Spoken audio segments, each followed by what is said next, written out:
মাননীয় সদস্য জনাব আব্দুল হাফিজ মল্লিক, বরিশাল ৬। সম্পূরক প্রশ্ন করুন। বিসমিল্লাহির রহমানির রহিম। মাননীয় স্পিকার, আপনাকে ধন্যবাদ। মাননীয় স্পিকার, এই পায়রা বন্দর সম্বন্ধে আমি দু একটা কথা বলবো। পায়রা বন্দর প্রতিষ্ঠা মাননীয় প্রধানমন্ত্রী জননেত্রী শেখ হাসিনা একটি অত্যন্ত গুরুত্বপূর্ণ এবং দূরদর্শী সিদ্ধান্ত। আপনারা সকলে জানেন বা আমি আপনাদের সকলের জ্ঞাতার্থে জানাচ্ছি যে পায়রা বন্দর ঢাকার সবচেয়ে সন্নিকটে বন্দর। এর দূরত্ব মাত্র 200 কিলোমিটার। আর মাননীয় প্রধানমন্ত্রী যখন এই বন্দর প্রতিষ্ঠা করেন তখন কিন্তু এই বন্দরটা ডিপ সি পোর্ট হওয়ার কথা ছিল।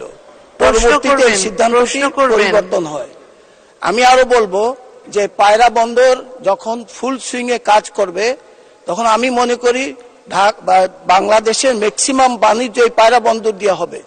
কারণ হলো এখানে মাননীয় প্রধানমন্ত্রী এই 4 লেন রাস্তা নিয়ে যাচ্ছেন, রেল লাইন নিয়ে যাচ্ছেন পায়রা বন্দরে।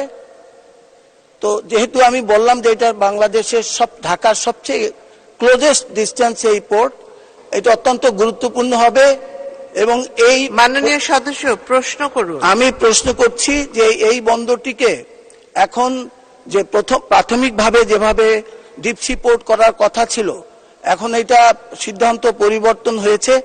আমি মাননীয় মন্ত্রীকে প্রশ্ন করব যে এটা পুরনো সিদ্ধান্তে আপনি ফিরে যাবেন কিনা, অর্থাৎ এটাকে ডিপ সি পোর্ট হিসাবে আবার রূপান্তর করবেন কিনা সেই প্রশ্ন করছি। মাননীয় স্পিকার, আপনাকে ধন্যবাদ। সদস্য মাননীয় মন্ত্রী।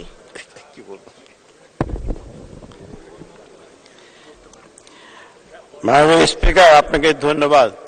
আপনার এই বিষয়টি আমি নৌ পরিবহন মন্ত্রণালয়ের মাননীয় প্রতিমন্ত্রী মহোদয়কে আমি অবগত করব।